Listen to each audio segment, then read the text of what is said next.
In 1945, a single quiet move decided who would control oil and who would control the world.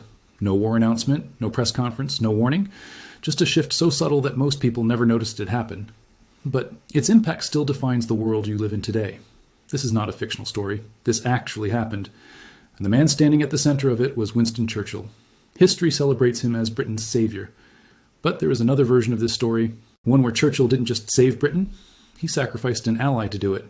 And that sacrifice quietly opened the door for America. By the time this story ends, you'll understand how Saudi Arabia placed its trust in the wrong hands, and how that trust helped the United States rise to global dominance. Keep that in mind, because every part of this story connects back to that moment. Today, American power feels inevitable. The dollar, the military, oil. But none of that was guaranteed. Decades ago, America was not the dominant force in global politics. Britain was. And Saudi Arabia believed Britain would remain that way. Saudi Arabia believed power meant protection. What they didn't realize was this. When power starts collapsing, loyalty becomes negotiable. And Churchill was the one holding the pen. In the 1930s, Saudi Arabia was a young nation sitting on the most valuable resource on earth. Oil, vast reserves, easy extraction, unmatched strategic value. At the same time, the British Empire still controlled trade routes, alliances, and outcomes across the Middle East. From the Saudi perspective, the equation was simple. Britain had power. Saudi Arabia had oil. Together, the future felt secure, but power under pressure behaves differently. Britain was bleeding money, the war was draining its economy, and survival was becoming more important than promises. America had what Britain lacked, and slowly, the center of gravity began to move. As you listen, keep one thought alive. Did Saudi Arabia lose its position because it was weak, or because it trusted a power that was already preparing to step aside? Don't answer yet. Because this shift didn't happen in public. It happened behind closed doors over years through calculated silence. To understand how the world tilted without anyone stopping it, we have to move closer. From empires to a room and to a man running out of options. Before America ever imagined global leadership, before oil decided the fate of nations, there was one power that stood above all others. Britain did not just rule territory, it ruled the system. By the late 1930s, the British Empire covered nearly a quarter of the planet. Its flag flew over continents, its navy dominated oceans, its decisions shaped borders far beyond its own shores. If Britain approved, deals moved forward. If Britain hesitated, nations waited. That was the reality. And then came the war. Not a distant conflict, not a regional struggle, the Second World War. By 1939, Britain was fighting for survival against Nazi Germany. Bombs fell on London, cities burned. Supply lines were under constant threat. This was no longer about prestige. It was about endurance. Modern war demanded modern fuel. Tanks, aircraft, warships, all of them ran on oil. Coal had built the empire. Oil would decide whether it lived or collapsed. From the outside, Britain still looked unbreakable. Its navy controlled key sea lanes. The Suez Canal remained under its influence. The Middle East appeared firmly within its grasp. To smaller nations watching from afar, Britain looked eternal. But inside, the picture was different. War was draining everything. Gold reserves were disappearing. Industrial output was under pressure. Loans were stacking up. And oil, the very fuel keeping the war alive, was in short supply. Britain needed more oil than ever before, yet it did not own enough of it. At the same time, across the Atlantic, another country watched. The United States was not yet in the war. Its cities were untouched. Its factories were expanding. Its oil reserves were massive. While Europe burned, America produced. It sold weapons. It supplied fuel. It accumulated leverage. And slowly, the balance of power began to tilt. Now place Saudi Arabia into this picture. A young kingdom, newly unified, surrounded by colonial giants sitting on oil that the modern world could not function without. Saudi leadership saw Britain as the natural partner. The strongest navy, the strongest empire, the strongest voice. What they couldn't see was the strain beneath the surface. Because when a dominant power enters a war it cannot afford, its promises begin to weaken, even if its appearance does not. Britain still spoke with authority, but its choices were becoming limited. And when survival is at stake, alliances stop being about loyalty and start becoming about necessity. That necessity was already pushing Britain toward a decision that would quietly reshape Saudi Arabia's future and open the door for someone else to walk in without firing a single shot. By the winter of 1940, the war had changed character. It was no longer about plans, it was about limits.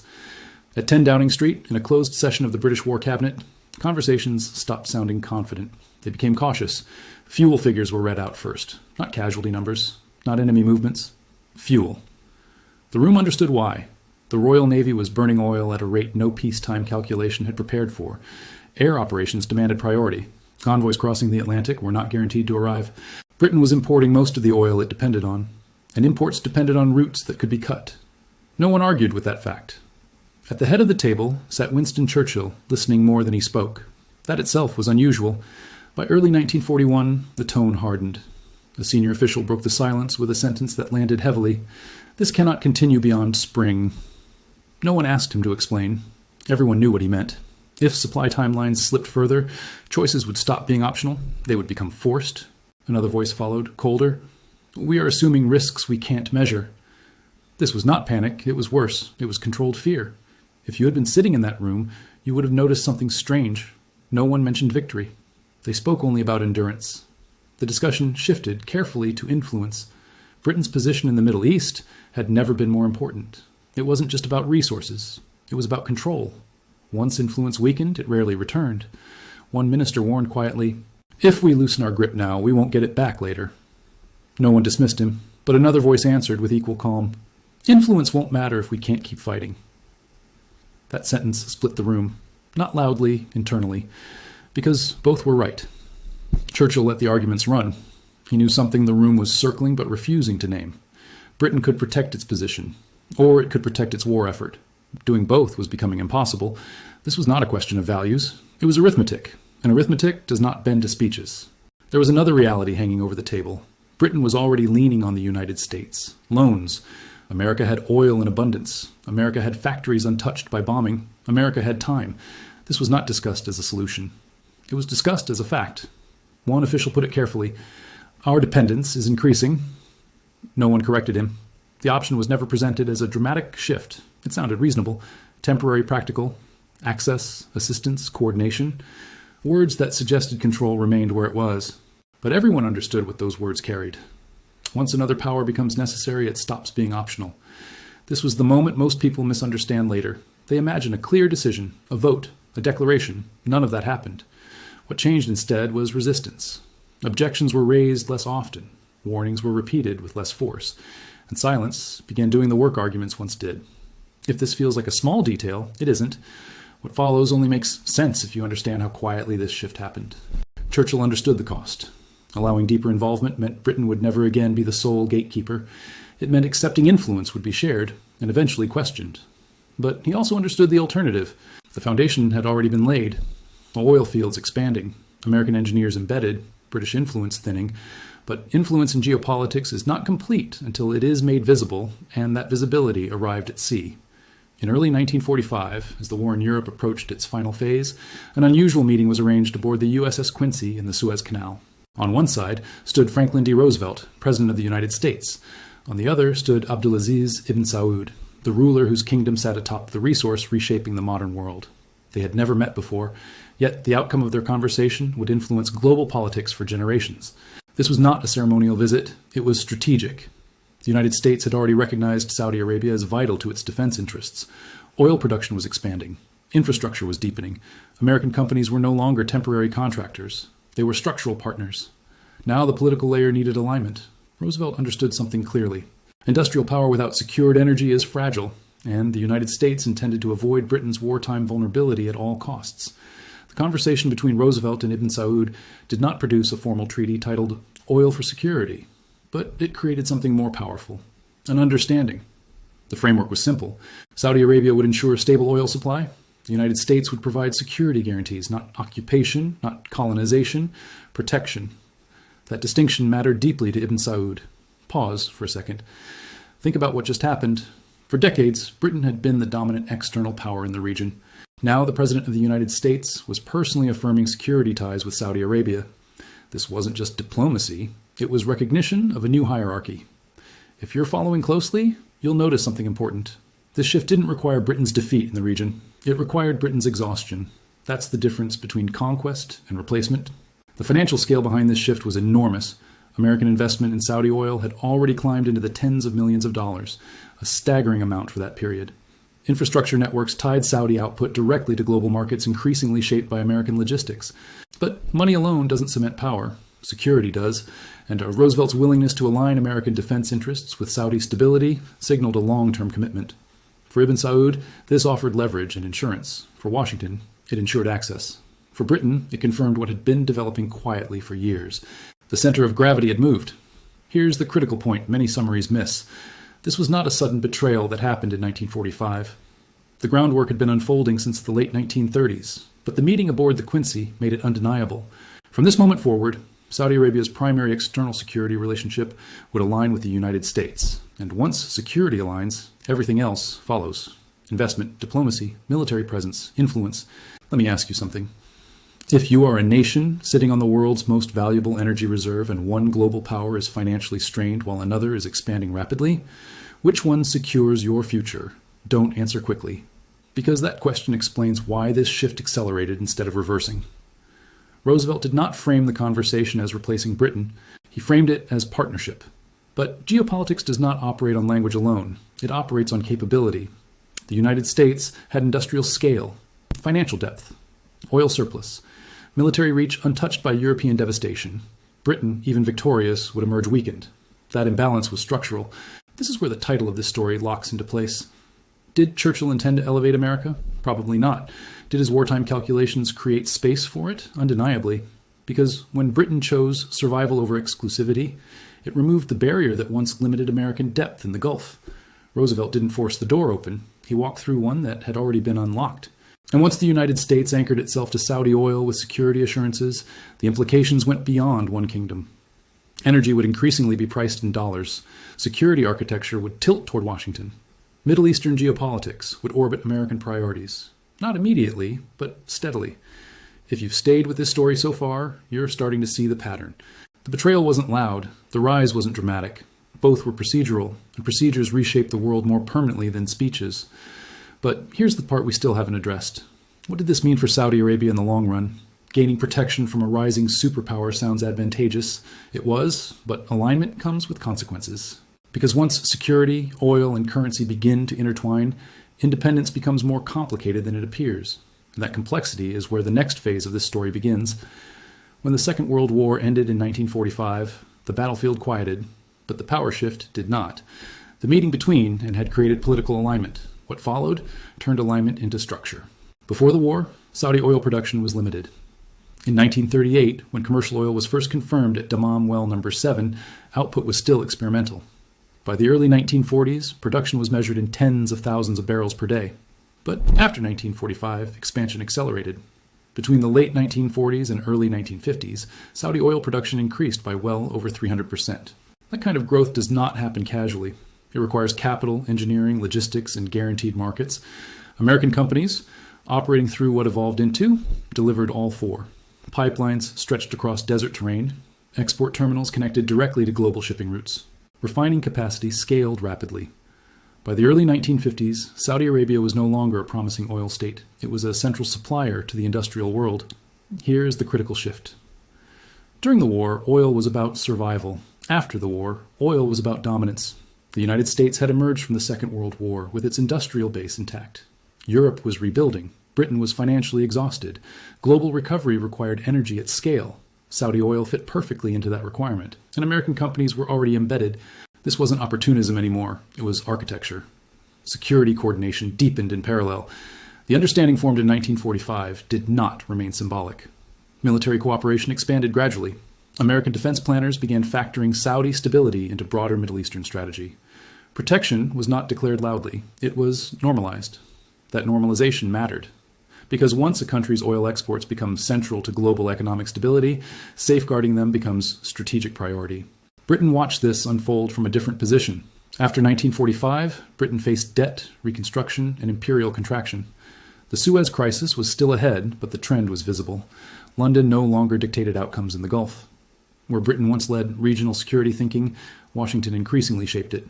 No dramatic transfer ceremony occurred, but practical authority shifted. Oil revenues inside Saudi Arabia multiplied. State income rose sharply through the late 1940s and early 1950s. Infrastructure development accelerated. Roads, ports, communication networks, going all tied in part to oil growth and nationalism, expanded. American engineering expertise played a visible role in that transformation. This was not just economic development, it was interdependence forming at scale. Think about the mechanics of this. Oil production increases several 100%. Export routes integrate into American-dominated shipping networks. Revenue flows connect to financial systems anchored in U.S. markets. Security planning aligns with American military capabilities. Each step reinforces the previous one. At some point, the question is no longer who discovered the oil. The question becomes who guarantees the system. And by the early 1950s, the answer was increasingly clear. This is where the long-term impact becomes unavoidable. Energy supply influences currency strength. Currency strength influences trade dominance. Trade dominance reinforces military capacity.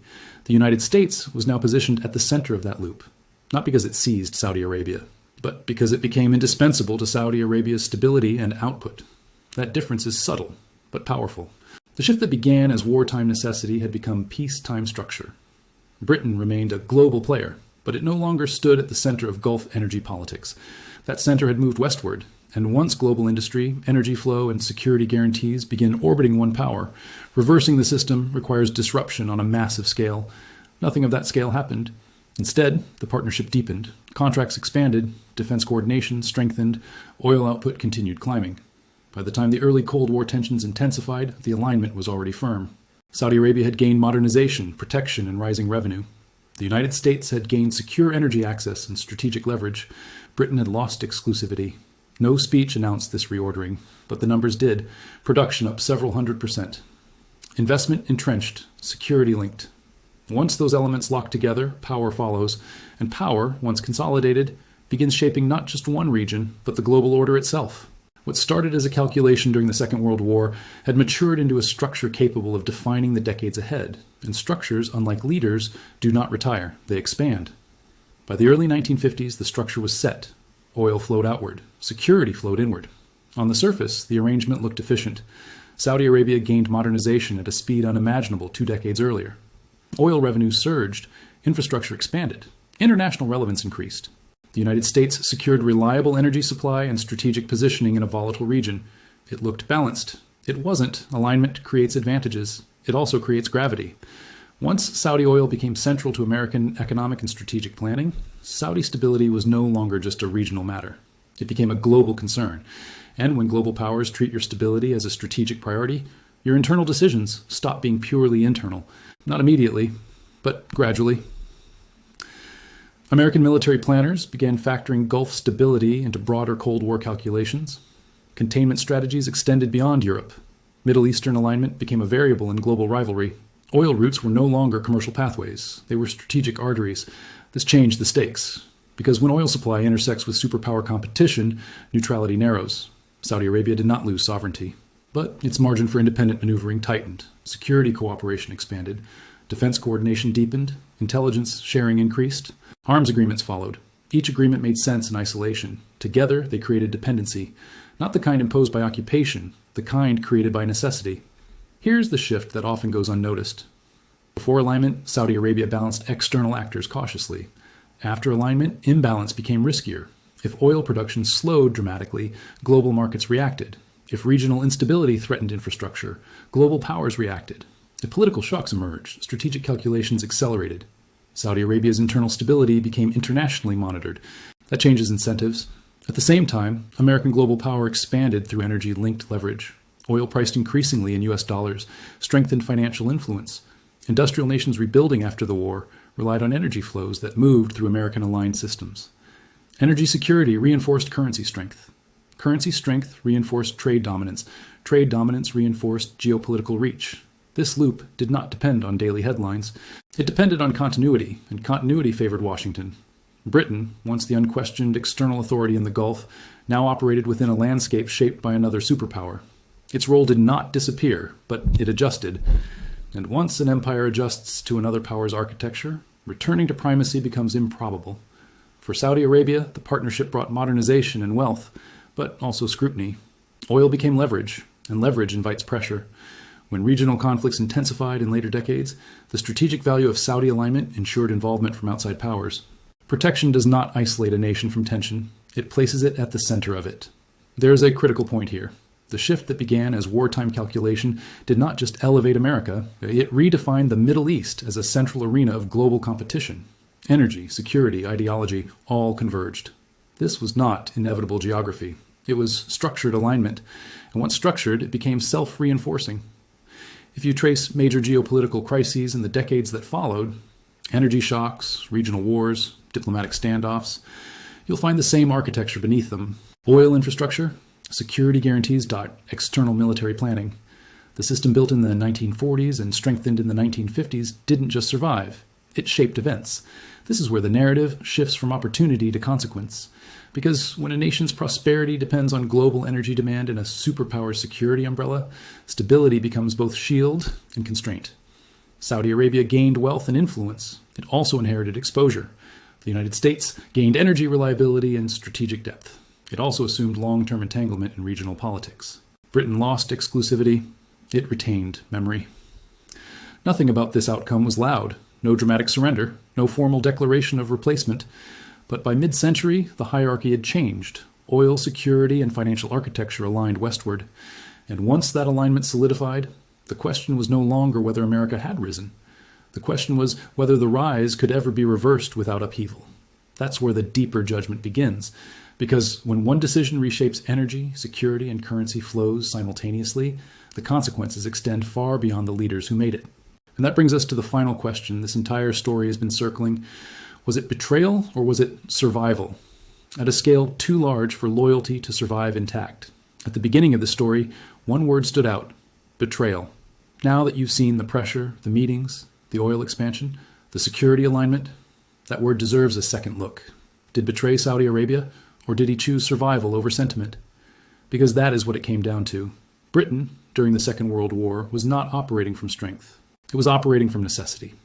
Oil shortages, financial exhaustion, and reliance on American industrial power forced decisions that would have been unthinkable in peacetime. Churchill did not publicly abandon Saudi Arabia. He simply stopped preventing deeper American involvement. That silence changed everything. For the shift was not framed as betrayal in the moment. It was a recalibration of power. One empire weakened, another strengthened. Saudi Arabia adjusted accordingly. Alignment with the United States brought security, capital modernization, and rising oil revenues. It also tied the kingdom's future to a superpower whose interests extended far beyond energy. America did not seize control. It became indispensable. And once indispensability is established in geopolitics, influence follows naturally. So was Churchill responsible for America's rise in the Middle East? Not alone, but his wartime recalculations removed the final barrier that once limited American depth in the Gulf. Britain chose to win the war. America positioned itself to shape the peace. Those two outcomes were not separate. They were connected. Saudi Arabia did not lose everything. It gained wealth and protection, but it entered a system where security, oil, and global finance increasingly revolved around Washington rather than London. And once that system locked into place, reversing it would require a shock large enough to destabilize the entire region. None came. The structure endured. Which brings us back to the original question. Was this betrayal? If betrayal means intentionally harming an ally for personal gain, the case is complicated. If betrayal means allowing necessity to override loyalty, then perhaps the answer feels clearer. History rarely moves through dramatic confrontations. More often, it shifts through quiet calculations. Churchill calculated survival. Roosevelt recognized opportunity. Ibn Saud adapted to momentum. And the modern balance of power in the Middle East was born from that convergence. The world you see today, energy markets, security alliances, global currency dominance, traces part of its structure back to those choices. Not because one man decided the future, but because one decision removed resistance at a critical moment. Whether you call that betrayal or strategy depends on where you stand. But what cannot be denied is this. When empires weaken, space opens. And whoever steps into that space defines the next era.